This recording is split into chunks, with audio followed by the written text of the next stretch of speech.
I hit it. We're on time for once. I hit. We're on time. We're on time. I'm James. I'm Cooper. This is Living for Crits Sunday Shadowdark show.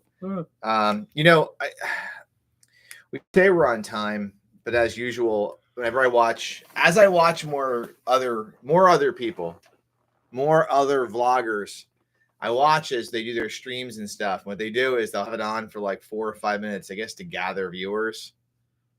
Like, hey, we're doing this thing, and then they start talking. Like, should we be? I don't know how to do that. I wouldn't know how to do except just to turn this on. What's up, Ryan? I mean, that's what I do. I just leave it up and just be like, that's squeak, man. What is that? There's a squeak in here. There's a squeak in the Dungeon Tavern. Why would I know what it is? It's freaking me out. I don't like it. You like it? No, it's annoying. We gotta find this squeak. There's like a hum squeak going on in this room. I think it's weather related or something. I don't know. Anyway, first this isn't right. There it is. All right. First show of the year. You know, we had our one episode. It's a drone. Yeah, I'm sure. I think of the sound. That would make sense. Maybe that's what it is. It's a drone from a video game. It's just a real drone. If there's someone with a drone above our house, I mean, cool. It's like it's 2025, and the way I feel anymore, like if the news tomorrow said it really was aliens, I'd be like the drones. If it said the drones, if it's, you know what? If the news tomorrow said there were aliens out there, like I'd be like, okay, cool, whatever. Like what else? Like it's fine. It's fine. Do I have to go to work tomorrow? That's the real question. He gets out of school because of snow. I gotta go to work tomorrow. It's not fair. All right.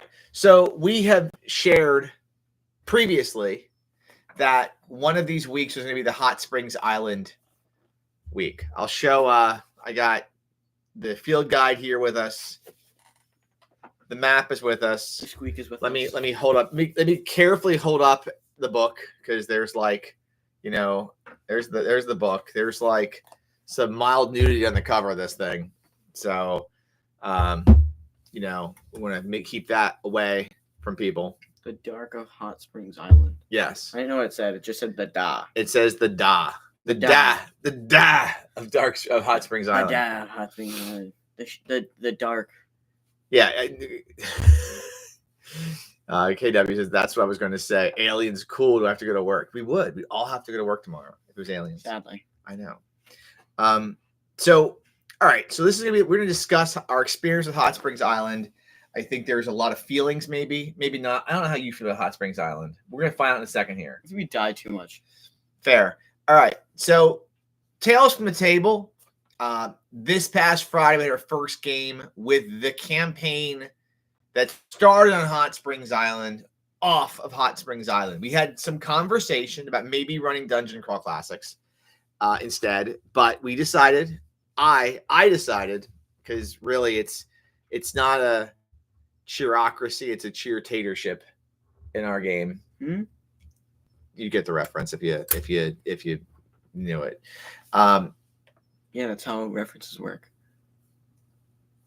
Fair enough. Decided to stick with Shadowdark. It's still a strong love for that system, and we decided to stick with it. And we enjoyed on Friday, breaking out some stuff. So we were playing around with where is the I have some links, I believe. Where did I put them here? Where are my links at? Why is my brain not working here today? Cooper, why is my brain not working? I don't know. Wait. Oh, wait. I think that was did I not put incorrection links in here? I don't think so. Anyway, hey, Shannon's here. What's up? All right. So anyway, Friday. So I guess we are kind of shut down here in our brain. I'm pretty sure there is a link below to KW, to Keith Wade's Factions for Shadowdark book. Now I'm just trying to. I didn't have it in my show notes, the link, and I don't know why I need it in there to say it. But so Friday we broke out the Factions for Shadowdark book or PDF, and we started our campaign on the mainland. Actually started in media res. If you go to our Instagram page, you can look below for that information. You'll see we started on a boat, and the characters were, dealing with monstrosities at sea, and then they made landfall in this new part of the world that I've been working on in our setting, where they had the choice of kind of following one of two factions towards greatness and glory. The one was the Tomb Rats, which are a thieves guild, and the other was the Lindworm Merchant Company, which is sort of like a dragon-based company. All right, cool. Thank you, Ryan. The link is below. So we played around with that, and we did a pretty firm reset of the table. I think the game had kind of become a bit of a hangout and not as much of a game. There's teens, it happens. So we refocused. I invited some adult players. So we had an additional grown-up show up. My friend Nikita joined us. And so it was 3 versus 4 when it comes to like teens to adults. Instead of 2. But then again, 4. But like your friend Kyle he's an older he's teen. A junior. He's a junior. He's more seniored in the teen era, and he played very well.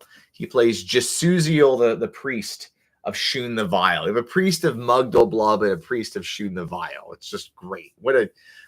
All of the priests in my campaigns are now messed up. What's with your other priests? The Mugdalblub, because the only priest in our Sunday our Dungeon Dojos campaign is another priest of Shun the Vile. It's like, oh, here's Ord, god of wisdom and secrets. Here's Gede, god of mirth and beasts. Here's Saint Taragnus, god of justice. Oh, and here's Shun the Vile, go kill a goat. And here's Mugdalblub, just the elder ooze of the ooze. Yeah. The oozing. But sometimes campaigns need a refocus. We came up with a bit of a social contract for gameplay, and I think something I want to talk about more as we down the line, possibly. Just setting expectations at the table of what we all want to achieve. Like for me, I want a game when it's Friday night. I don't know how you feel on Friday night. I want a game. I want to roll dice. You feel the same? So many words out of you this week. Very many words. I'm just tired.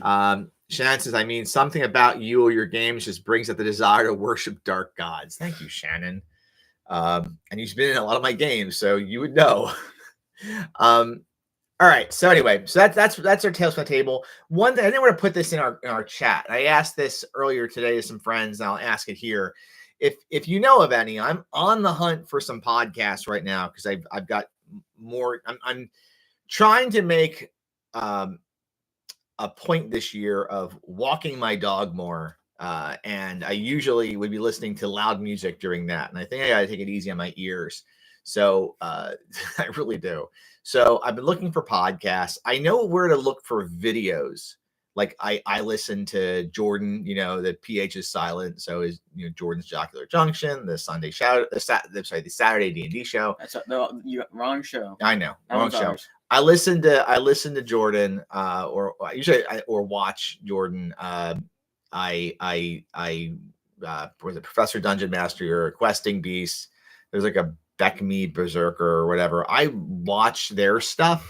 I'm looking for more OSR community stuff, like podcast stuff. So anyone has any ideas, please toss them over to us. I'd love to grab a few more. I have not been heavy into listening to podcasts that are like, for a while. So, yeah, and I would say, Todd, that I agree, and there's a lot of great stuff there. But he's a video. He have a podcast too.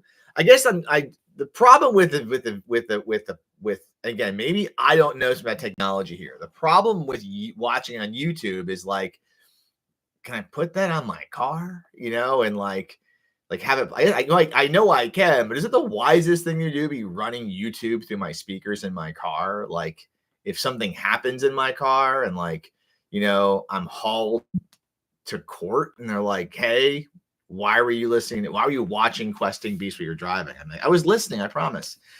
Ryan, so there's 3D6 in the line. I have watched some of their stuff, and if I'm not mistaken, they are an actual play. And there's one thing I kind of want to steer away from. I love people who do actual plays. I during a trip recently where I was not the one behind the wheel, I was able to listen to some of I watched it on my phone. Which one was this? What was that? What trip? One of the driving trips this past year when your mom was with me. So remember the trip we took up to New York and your mom drove us? I had an earpiece in for a lot of it.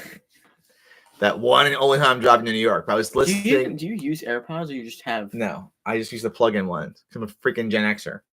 Anyway, I was listening to the Dolmanwood actual play by 20 Sides to Every Story because I just wanted to hear someone else GM that. But in the general, I'm not a huge actual play guy.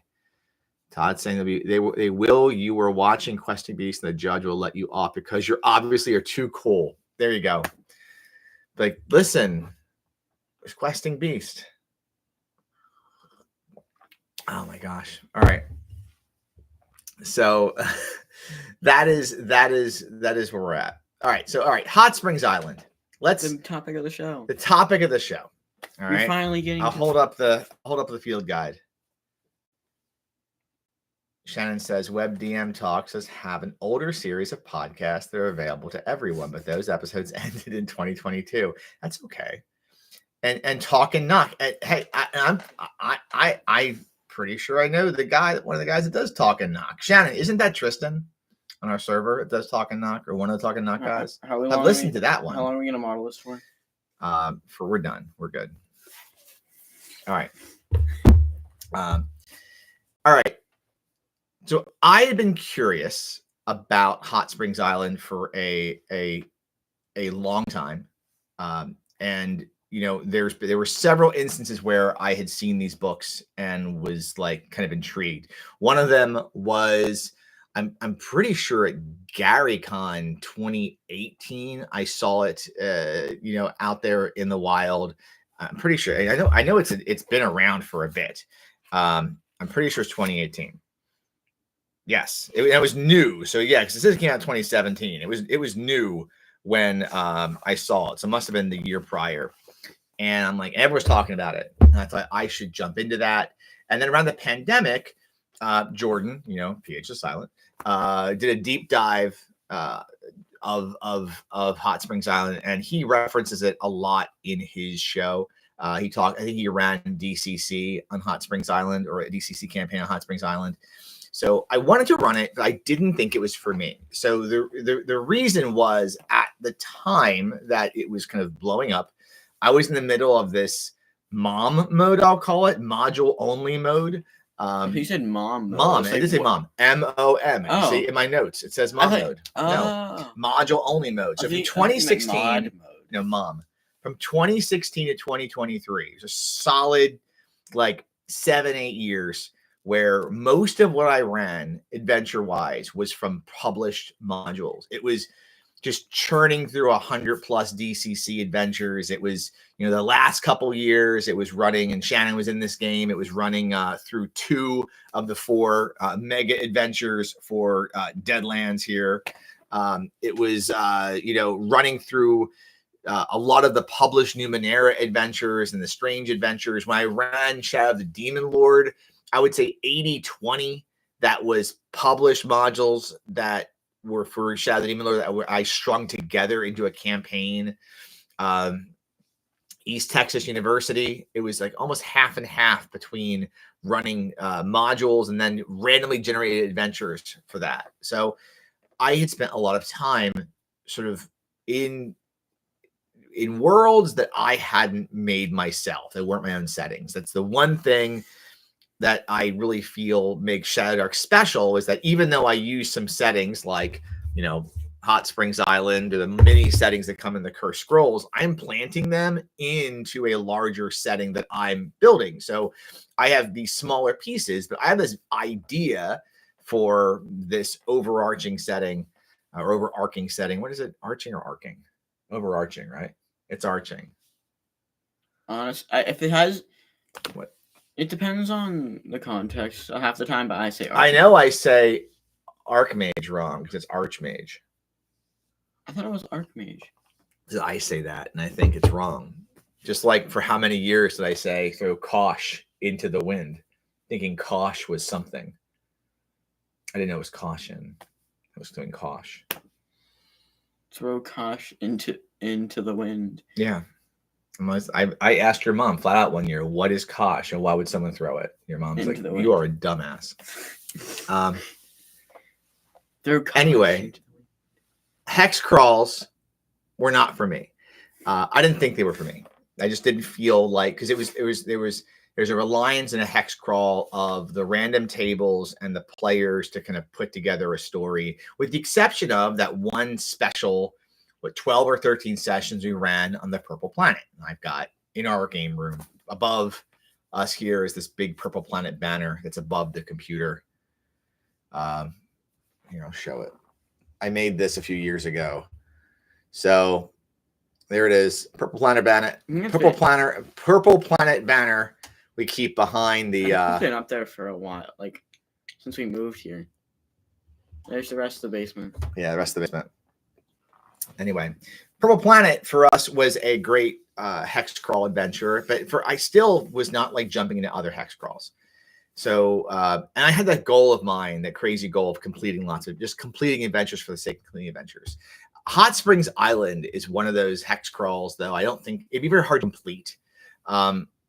It is, if you're not familiar with it, there's a link to that below. It is a setting on an island. You know, it's a reasonable number of hexes, not a crazy amount of hexes. So each of the hexes are 2 miles on this map here. So you're looking at an island that's roughly about 12 miles wide by 12 miles north. So long, something like that. And there's something in every hex. There's random stuff. There's no exploring set hexes stuff. without anything being there. What was that? So it's not like you're just gonna have a day. The only places there weren't anything is I started the games. There were some areas that were spillover over hexes that don't have anything, and I started both launches in that area. I say both launches. We'll get to it in a minute. The first foray game session 2 ended a TPK. Anyway, so in hex crawls, I think you have that room for emergent storytelling. You have that room for players to come up with whatever they come up with and deal with the island as it is. And your goals are your own as players. You can try to escape the island and become its overlord, ally with factions, or bring them to their knees. And anything is possible in this campaign setting. And it's a small setting, so you can plop this island anywhere. It's also system neutral. So as we discuss it for Shadowdark today, understand there's no stats in these books really. You can very easily come up with, and you go online and find conversions. For instance, the conversion doc that I use, who did that? It's below. You can link to that below also. I'm trying to give credit to where credit is due, and I got to find the name of the person who did the document. And I am... What document? The one that's below, the one that's like people are going to look at. Oh, it's Charcoal Kestrel on Reddit. They have a conversion document. It's below, so you can click to that too, and that converts things over to Shadowdark that are native to this setting.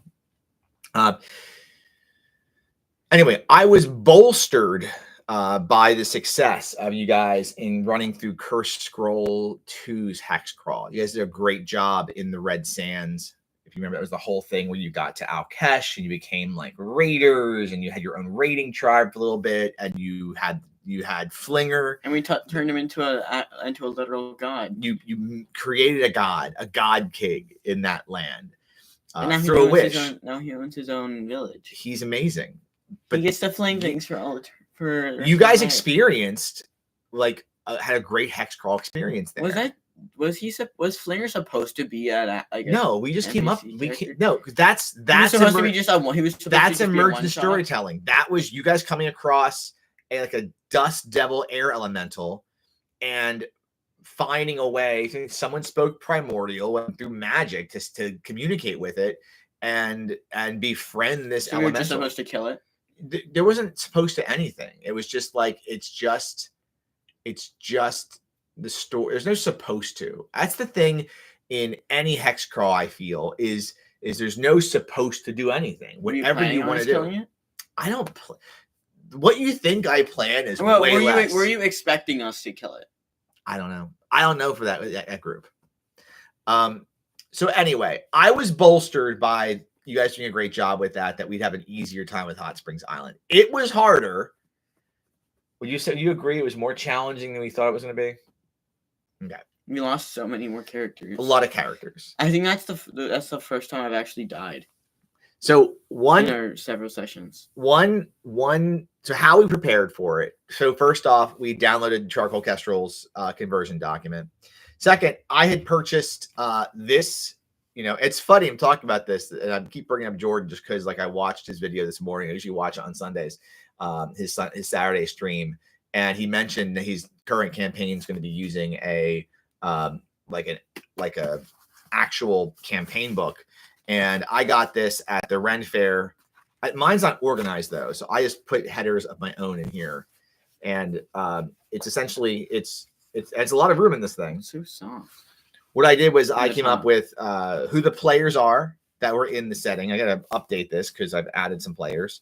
What ancestries we allowed. So we allowed the 6 from the core game, and we added Dragonborn from Unnatural Selection. What classes we allowed.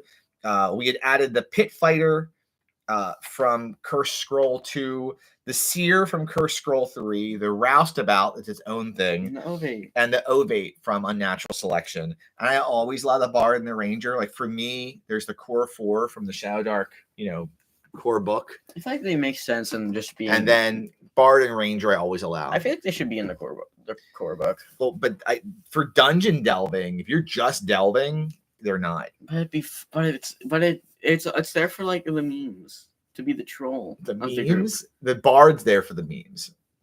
I came up with one mode of play that was different called Hardy, where all starting characters reroll 1s and 2s at first level for hit points. So if you're at first level, you reroll 1s and 2s. Dwarves get an extra advantage on that because they get to roll hit points with advantage. So if their roll with advantage will result in a 1 or a 2, they get to roll again. And then the one departure that I'm glad we did it, and I'm going to stick with it with this campaign now that we're off the island, is that you only level when you're at the game. You only get XP at the game, and that when you die, you start back at first level. And I'm saying that was different because what our campaign has been like has been both for our Friday game previously and our monthly game is its group experience. So when the party gets experience, that level actually goes up. Everyone goes up. If you die, you come back at the level everyone is.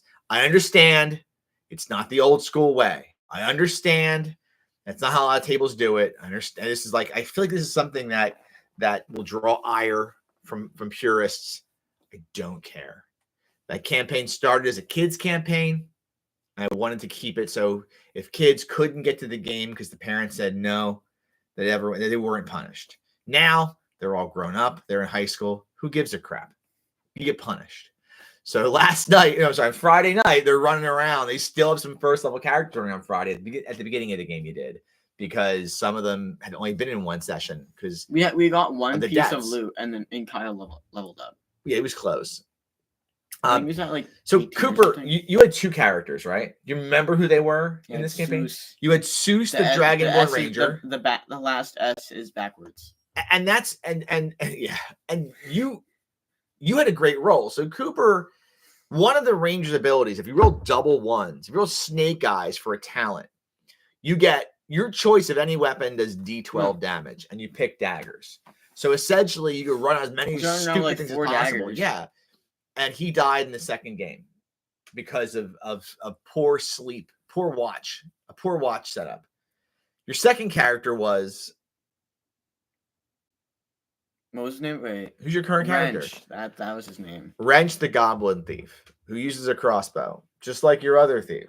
It's so Who similar. also has the backstab ability. What a coincidence. So Not all of thieves his have backstab. Well, no, that backstab ability that gives me an extra D6. KW is saying that's kind of the thing with a lot of old school games. It makes whatever the players make of it. It becomes whatever the players make of it, and that is definitely the thing with old school gaming. I mean, I remember the longest campaign I ever been in was a mega dungeon where there were multiple groups going through it, and the GM just stocked it with monsters and a couple underground towns, and we just restock it over and over again, and we were down there for years. And just screwing around, and it was our own plots. Anyway, the rest of the party, we had, I think I go through here. We had quite a few. We had let's see how we did here. We had Seuss the half orc. I'm sorry, you were a half orc, not a dragonborn. I'm sorry, you were a half orc ranger, dagger specialist, killed by fire imps. He was a dragonborn first, aka Gronchen Thornley Forebone Reen, the Dragonborn Wizard, killed by fire imps.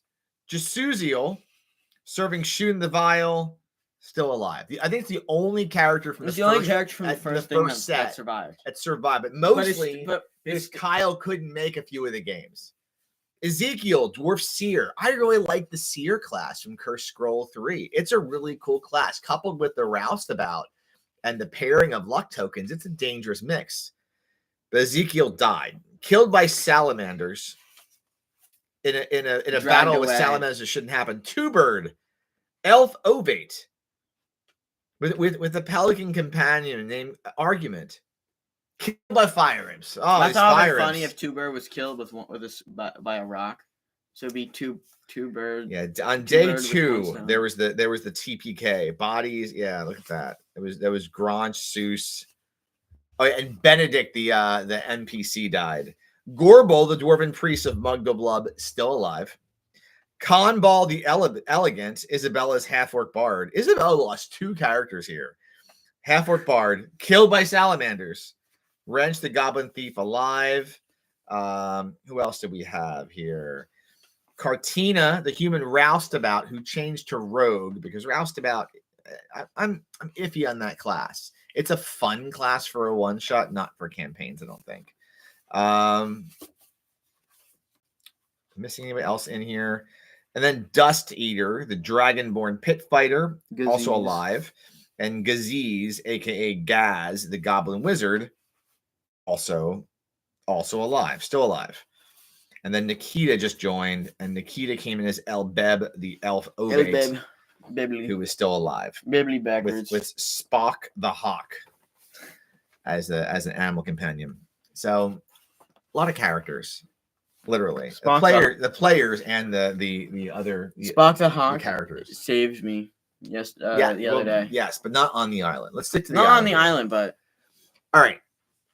Yes, Spock the Hawk. You were in the water. You were gonna probably drown or something. You were hoisted out. The Hawk lifted you out of the water like you were that kid in the Beastmaster, getting put out of the fire.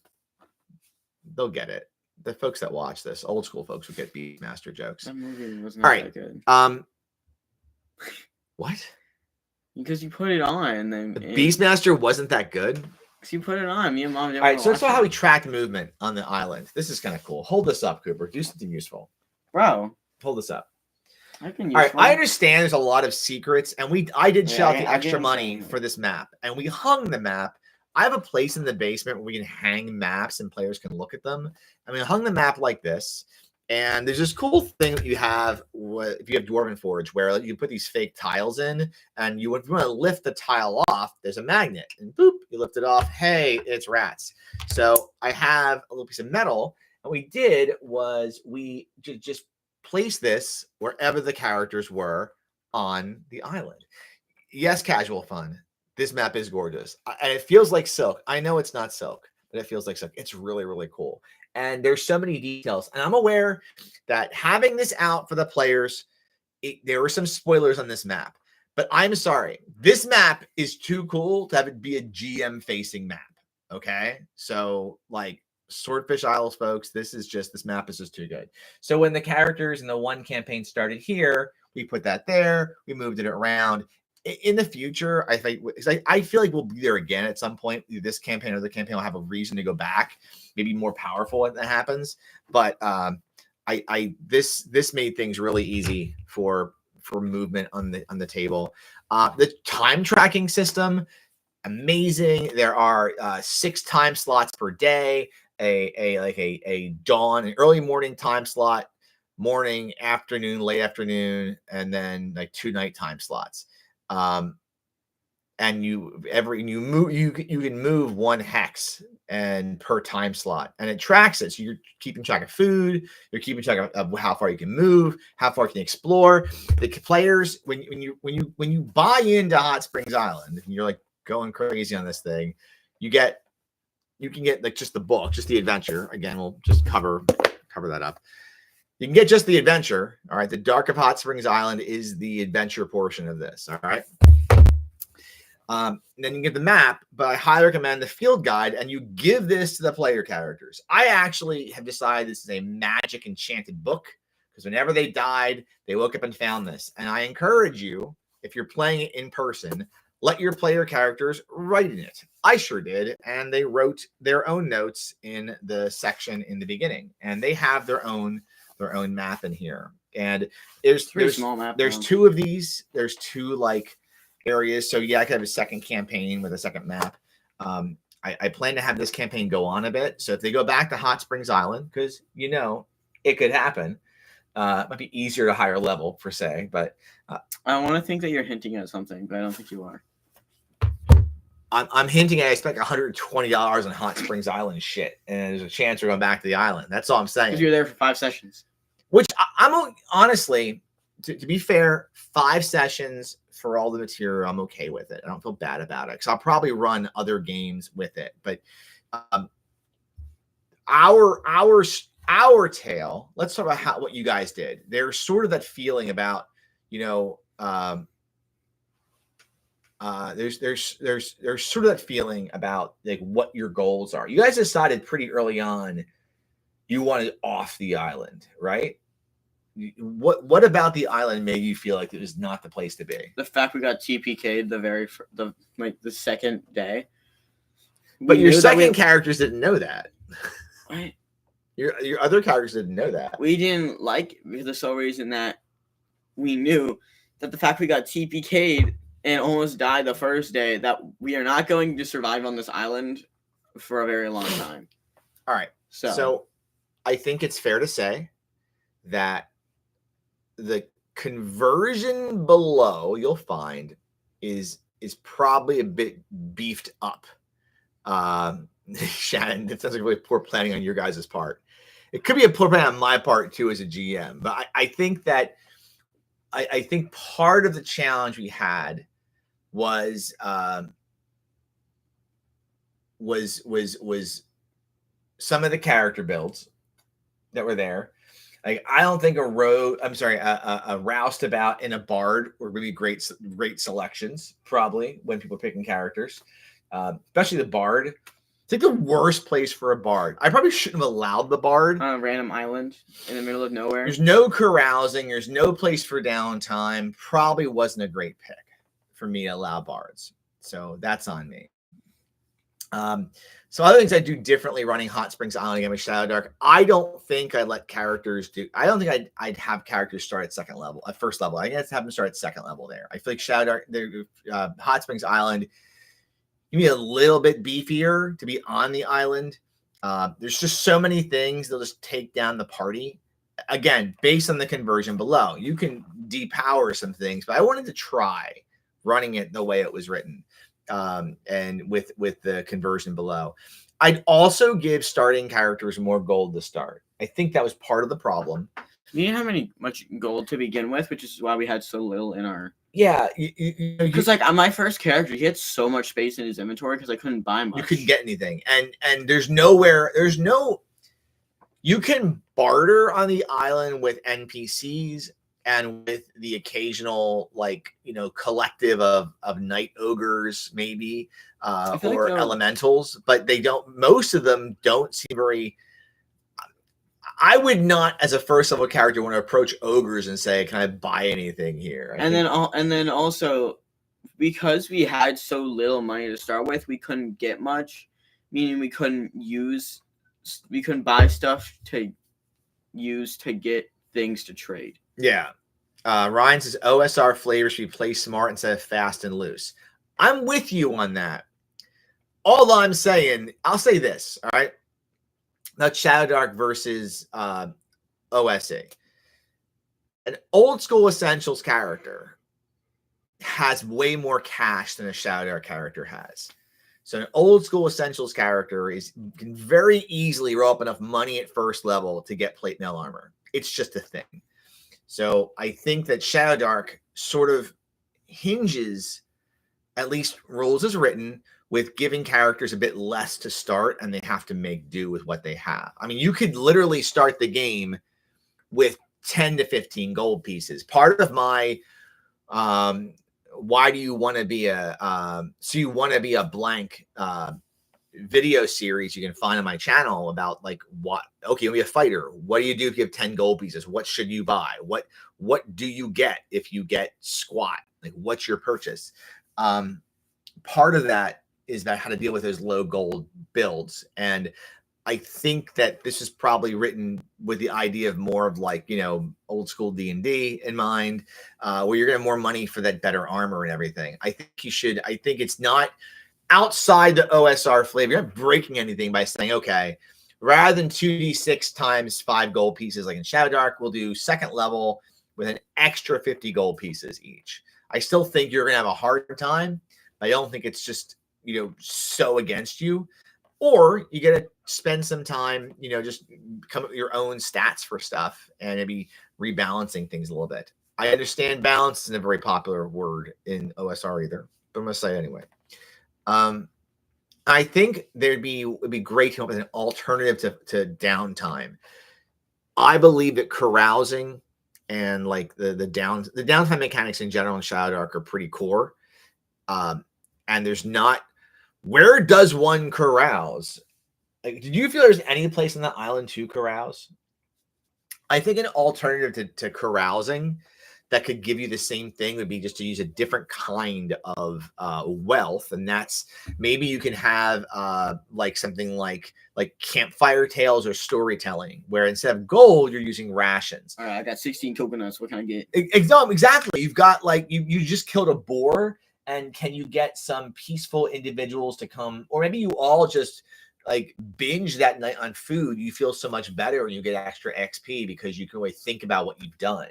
I think there's a way to play with that and to come up with some system. Little like settlements on that island. And what's the point of gold? There's no point of gold in that island. Because like they don't care about how much gold you have. They just like want stuff. Which in and of itself, it's like in a secluded area. Which in and of itself, I think that the magic items that are there, a lot of cool magical items, a lot of things are really easy to convert over, but like you do not have the ability to carry all this gold around and off the island unless you find base of operation, which their first characters did. They found a little place to hide stuff and then they died. I mentioned that NPC because we were in his house. What was that? You only found that NPC because you broke into his home. I mentioned before that I'm using the factions for Shadowdark book now for this group. I would have probably implemented it sooner, had I had it sooner for this campaign when they were on the island, with faction rankings for each of the whether the elementals, Savarku, or the what's it called, the night ogres, whomever. All right, so all in all, should you play Hot Springs Island? Should you go there? Should you take a vacation to Hot Springs Island? Absolutely. I think it's one of those things that I'll say this, Cooper. I think that on your journey of playing more old school style D&D games, that you took a rite of passage. You were on Hot Springs Island and you escaped from Hot Springs Island. So you have a story to tell now that you got off. You left. You survived. For now, until you go back. It's a lot of space. Have another short one, possibly. I think it'd be interesting to see what your characters would be like at 5th level on Hot Springs Island. How about rules past 10th level and we go? You still want to go on these rules past 10th level? I think it'd be interesting. I think if Ronaldo or a high level wrench died, you would cry.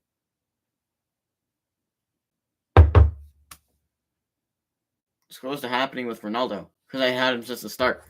I now want to lose him because he was so high in level and such a good character.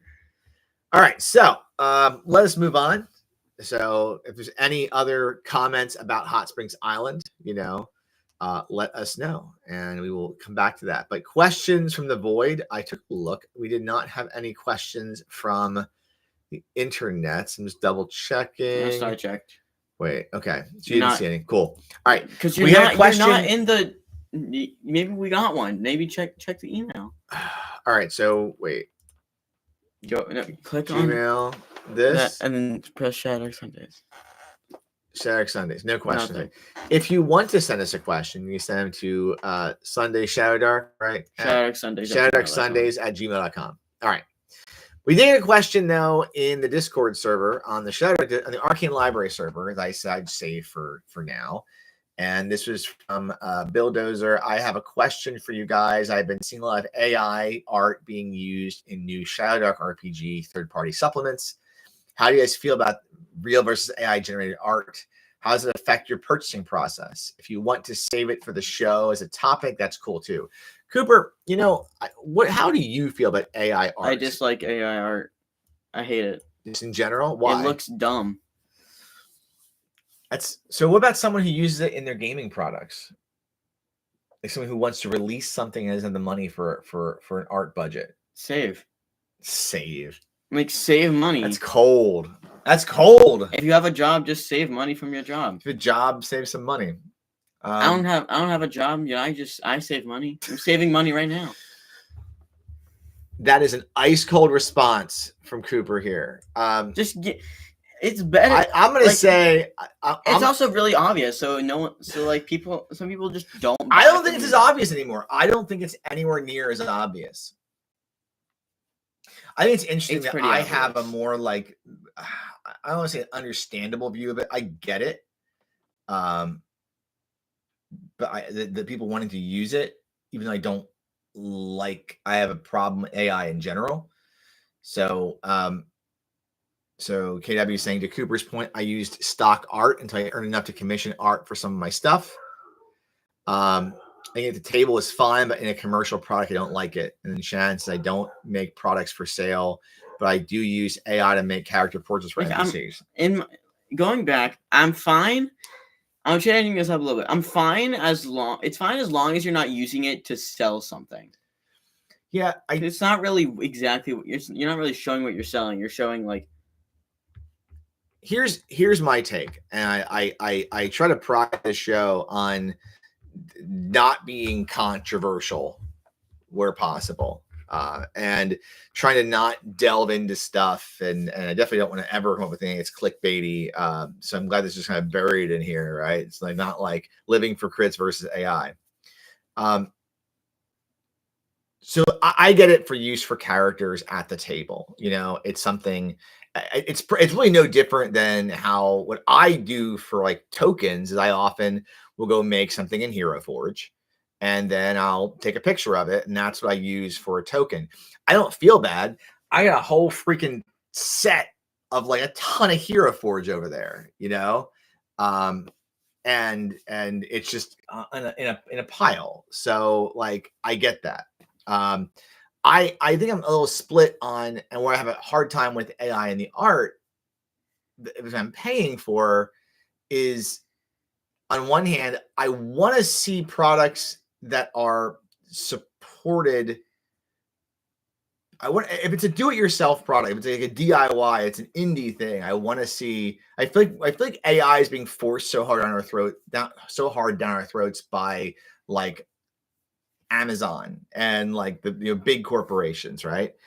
And I feel like but at the indie scene, like I'm here because I have problems with like why I'm in this game is and why I play the RPGs I play is I feel like, I don't want to support WotC's take on D&D. I don't want to take that corporate take. I don't like that there's going to be like a D&D, the online slot machine gambling IP trade or whatever it is. Like, yeah. So like with Hasbro is selling the license for D&D to people that make online slot machines.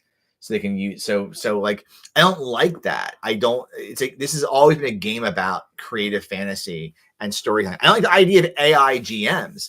I think that's like I never thought as a game master that I knew Skyrim messed up my 4th edition campaign. All my players were playing Skyrim. I had a 4E campaign.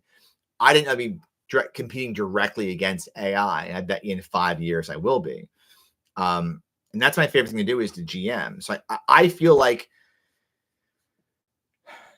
if the AI was just like creating some art at the table, it's one thing. If it's in a product, Ryan says, what if someone released a product with AI art and another without, same price? That'd be all right.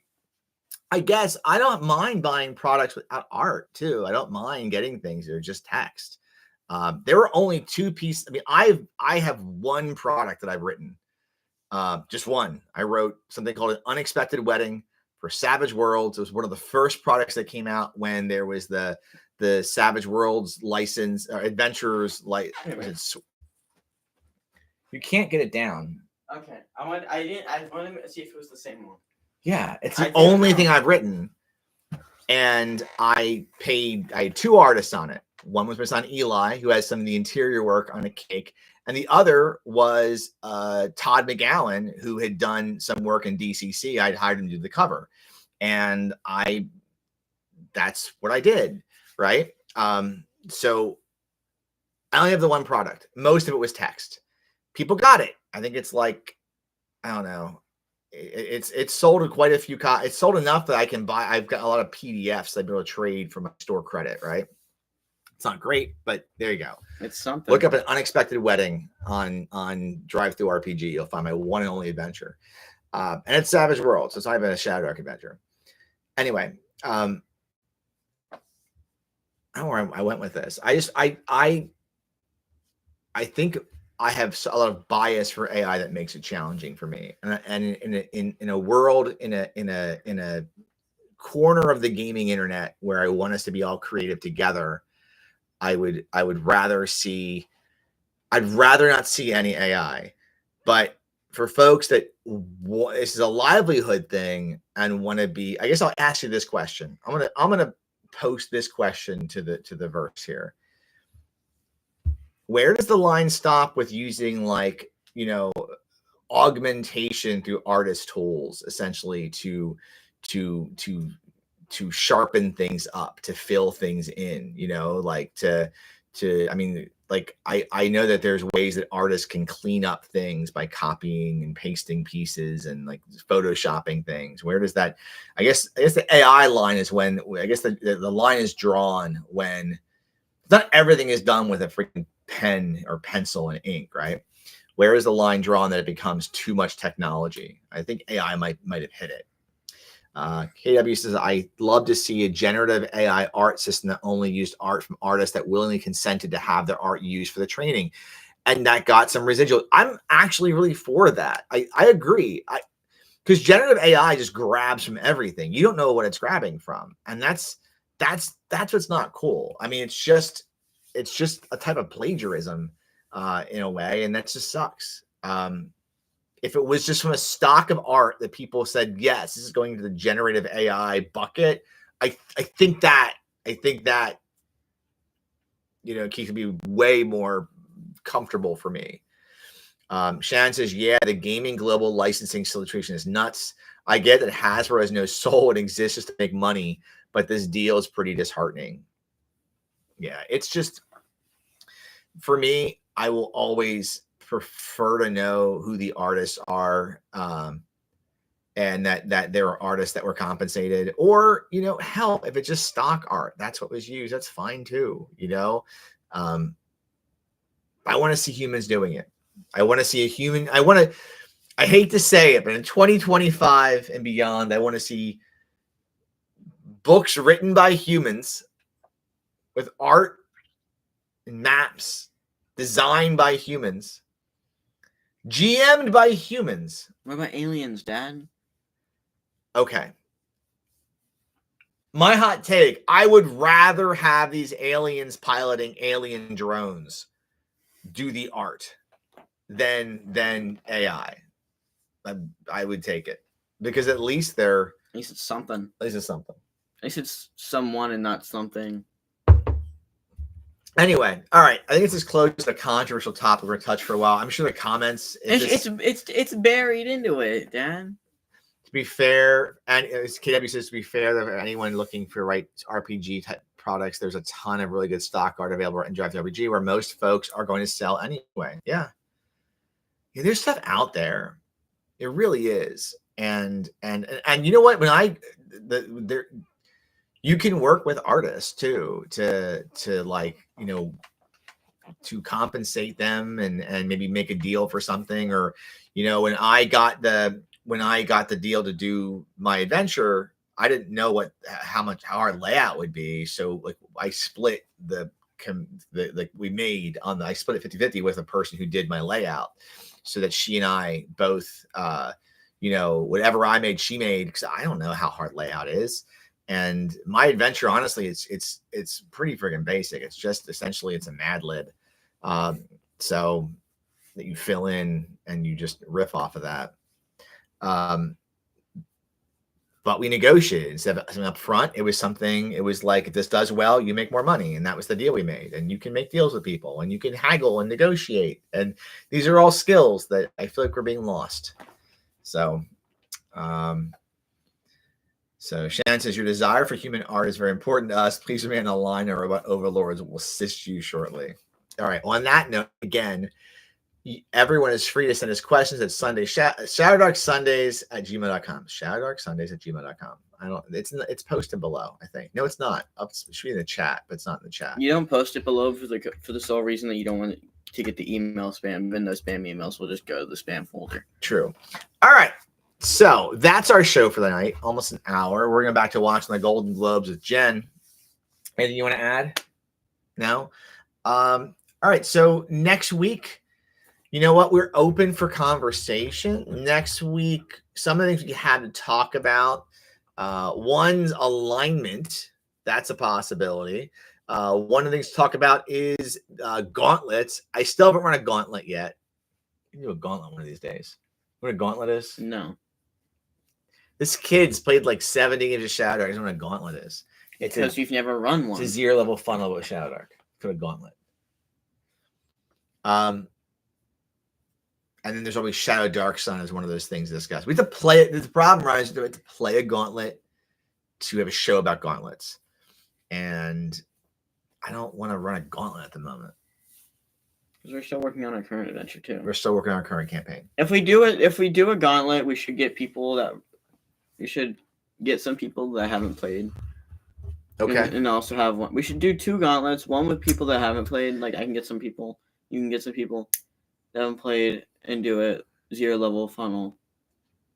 Is it a gauntlet? What? It's the same thing. And then do one with the people in our group. Anyway. All right. So upcoming events. Shannon was in the Shadowdark Sun campaign. That's true. So you've had your experience in that. The thing with that is tough as Cooper wasn't. So what's Cooper going to talk about? He's going to sit here and play with like whatever his jacket. All right. Upcoming events and cons. So it's time to start thinking about Gen Con. I was in a chat today on Discord about Gen Con, which is crazy. It's January. It's January. It's the 7 one months. thing we all think about all year long. There's like 4 months we're not thinking about Gen Con. September, October, November, and December. And the other 8 months we're thinking about Gen Con. crowdfunding projects. There's some folks have shared with me some links to things that are coming. So I'm going to hold off on sharing them directly here until I know they're out. But if there's something out I should be talking about on the Shadowdark side or the old school side in general, please let me know. Otherwise, thank you for joining. So that's our show. We appreciate lots of great chat tonight. We really appreciate all of you that come out and watch and hang out with us and participate in the show. You know, it's a fun little group. And where'd the knife go? Where's our knife at? Where's the other one? I don't know. Where's the one that you keep trying? Are we out of Are we lose our knife? Where's the one that you keep trying to stab me with? It's up by the bottles. Cooper needs a sacrificial knife. Wait, what? Turn to the right, behind you, up. Next to his bottles. Found it. We have a new sacrificial knife, I guess.